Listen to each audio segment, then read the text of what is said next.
What is going on, guys? Welcome back to the channel. So as y'all know, we did end up getting the Rimac, which was available yesterday. On top of that, we're also getting the 911 GT3 RS. Now this car is going to be noticeably cheaper than the Rimac, though this thing's a little over 600K. And I would actually say it's probably going to be well worth it. Now you are probably looking at my car going, dude, why is your car spec'd like that? There is actually a car that looks very similar to this one where I do live, and I did actually go look at it when it was delivered. So I was like, you know what, let's match that car a little bit and see if I can do it. Turns out it's basically matching it to a T. Now there is going to be some customization for the Porsche, like the carbon pieces on the hood, and also the fully carbon hood, probably making it look like a GT2 RS if you actually wanted to. We're then going to have the other bumpers here that you can add. Now I do actually like the carbon fiber one. The black is going to look kind of dope, but the carbon fiber kind of like dresses the car up a bit. Let's add that to it. Moving over to the front fenders, guys, you can also go fully carbon on the vents on that part. Let's add that to it. Moving over to the rims, though. So for this, I did actually pick these rims because the build, or like the spec I was going for, but you're also going to have this color, then also the black ones, and then you're also going to have like a grayish color and then also blue. So there's a lot of them. That is actually going to match the GT3 RS, which I did see a spec of that one. And of course, you can also spec this one pretty much like that. But you also have 81 other rims that are, of course, going to be, well, ugly. And also, again, the rim colors are probably going to be terrible. Going to have the caliper color being yellow. I actually thought about being red on that, but that's kind of a lot of red, so I'll keep that yellow to match it. Then for the mirrors, we have the red, half carbon, then also red. Wait, okay, so that part's black with the red. Then we're also going to have fully red. I'll just keep the first one on there, kind of liking that one. Moving over to these skirts, so here's the stock one. We are then going to have fully carbon fiber, which is not shocking me. Then we have the painted. You guys think I should go fully carbon? Yeah, let's do it. Then we're going to have that, of course, going carbon on that piece. Let's do it. Then we have the wing. Let me check these out. So that's the stock one. We're then going to have the carbon pieces on the back, really liking the way that looks. Then we have everything being carbon, including that back piece. Might be a little too much carbon fiber. Let's go with this one. Moving over to the rear bumper now. Let me guess.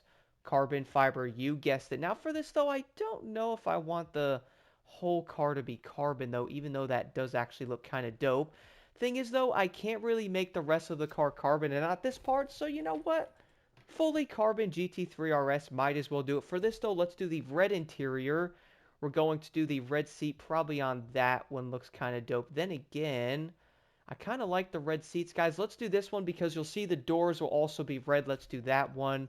And then for the middle part, though, it is actually, no. And then for the middle part, the only thing you can actually have is going to be the carbon fiber. Then again, who is actually going to want to change carbon fiber in a GT3 RS? I would probably say nobody, so let's do that right there. That is going to be the customization for it. I did end up going basically fully carbon on this thing, guys. It looks pretty dang clean, I admit it. But let's go drive this thing. I am going to be on the new island doing a top speed test, and I will also be jumping into a new race with this thing, or at least one of the existing races, on the island of Oahu.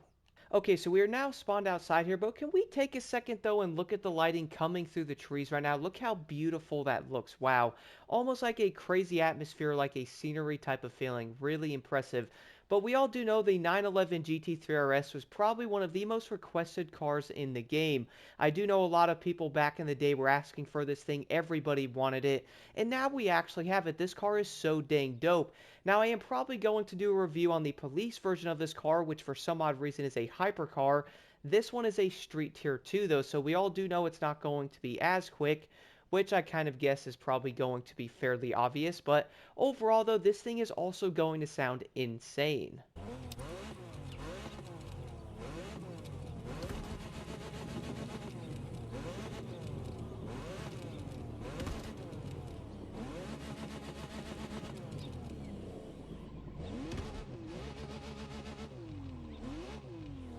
But besides all that, though, let's go test drive the GT3 RS right now and also do a top speed test with it. So my initial thoughts, I was actually expecting this car to be incredibly good. What in the world? So I can tell the AI on the island still do not know how to go around a corner correctly. Who would have thought? Not really that surprised. Watch out for the AI, guys, because they still have no idea what is going on, my goodness. It's kind of hilarious, actually, but I was expecting the 911 GT3 RS to probably be incredibly good. I do understand this car is going to have an insane reputation right now, and I do know these cars are crazily expensive. I think brand new they're, what, like 350, 400K or something like that, I think. I could be wrong on that, might be a bit off, but I do understand the used ones are like the other ones that were marked up a bit, were well over 500 plus $1,000, which I would say is absolutely insane. But I can guess it though, this car is going to be an absolute monster. I do know it's going to be incredibly quick. I also think the 911 Turbo S is faster than the 911 GT3 RS, whereas this car is going to be an absolute track monster. Probably makes a lot of sense when you think about it because I do know both cars are different. And it's kind of crazy because the 911 Turbo is also going to be, what is it, like, I think it's like 250,000, something around that. Let me go through this tunnel here real quick. Please don't glitch out on me, tunnel. Let's see what I can do. I want to do a quick top speed test. Now, I'm going to guess the top speed on the Porsche. Let's see, maybe, I'm going to say like 237 miles an hour. Probably going to be wrong, but let's see if I can even do a speed test over here. I'm hoping I can without crashing myself into something. I do have a chemist set if you all are wondering. Let's see, here we go, here we go. 242 miles an hour. Okay, that's actually pretty decent, so a little bit more than I thought, and that is probably going to be fairly average around most of the other street tier 2 vehicles. I do know a lot of them tend to hit around, let's say, maybe 235-ish. Some probably do like 245, but most of the time that's probably pretty dang average. Overall though, let's go jump into a race on Oahu and see what this car can do. So jumping into one of these street races here with the 911 GT3 RS, you know what, let me go into first person mode. Now this is going to be one of the Made in Japan playlist events. I actually like this race a lot, so I figured it would be a good one to jump into. I do really like the cockpit view in this game, guys, and also in the GT3 RS it looks so dang good. But I do have a small request though. Can we actually get an FOV slider for the cockpit view? Like, can we please get that?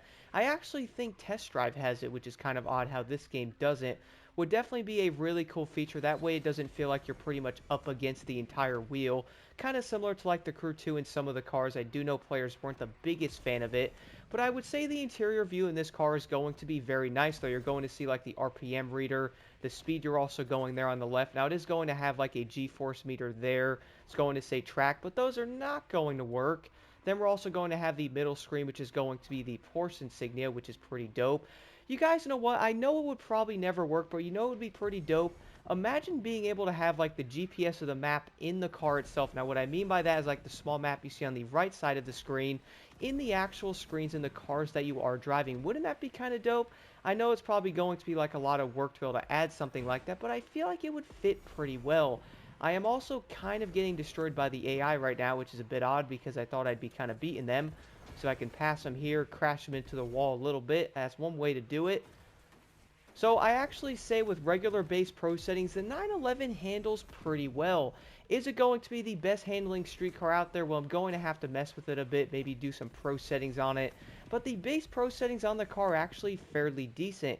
As I did mention in the Rimac video, I'm not really doing pro settings anymore on the cars. The reason for it is, I don't know, man, like I do like doing like the settings and all that, but at the same time, I've been trying to really mix up the gameplay with the summits especially and try to have fun with them. So now I'm not really running pro settings on the vehicles to see how they actually handle.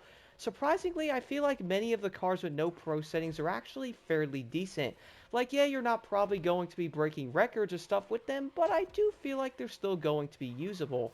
Now, with the 911 being around $610,000, I would say most players are probably going to buy this car in a heartbeat. I have seen a lot of people requesting this vehicle over the past like 4 or 5 months or so. Even around when this game came out, people were like, yo, can we get the new 911 in there? And they finally did end up adding it, so at least it is going to be a huge plus. One thing I'm not really sure why they did do is why the Chase Squad one is going to be a hypercar. That I'm definitely going to have to mess around with because this one is a street tier 2.